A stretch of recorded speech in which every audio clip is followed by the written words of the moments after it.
So let me focus a little bit more on this question of security. Your job at Homeland Security was involved with protecting our elections. Can you explain how secure the election systems actually are? What potential is there for foreign interference, and why is it meaningful that the Constitution mandates that the states, not the federal government, control the election process? Well, think of it like a distributed network.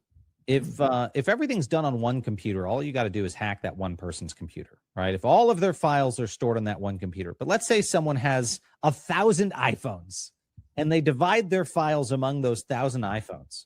Gosh, if you try to go get all their data, you have a lot of targets to go after. It's very difficult. And really quickly you decide, maybe that's not the useful way for me to disrupt this person's life, is to hack into their devices. It's going to be way too much work.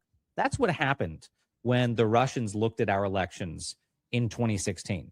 They seemed to want to meddle and hack into the machines and flip the votes. They realized very quickly, holy shit, there are thousands of different little towns across America and different voting offices. We don't have the manpower to go break into these places, even digitally, and influence the election. We could be just as effective if we claim that we did that and make people think that that's the case.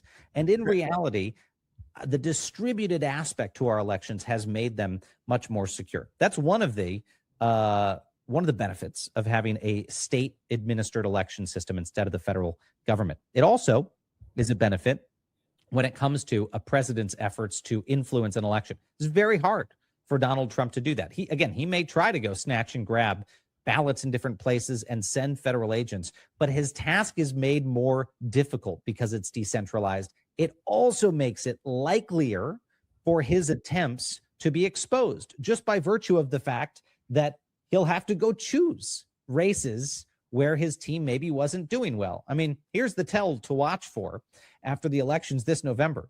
Does Donald Trump contest the races that his guys win? Probably he won't. He won't contest a single race, my prediction. He won't contest a single race that a MAGA person wins.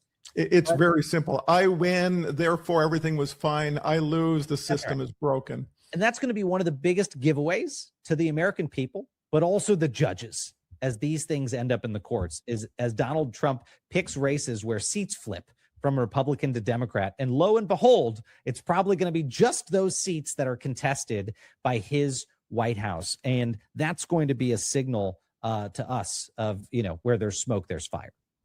Does that also include that the machines themselves are not connected to the internet? In other words, that somebody from some nefarious location is not situated to be able to manipulate voter totals because the machines are not available? Look, what I would say to your average voter is, could something be hacked? Everything can be hacked. Everything can be hacked. Okay. Earlier this year, we saw reports that Anthropic's new AI model, Mythos, was able to hack the U.S. government's classified systems.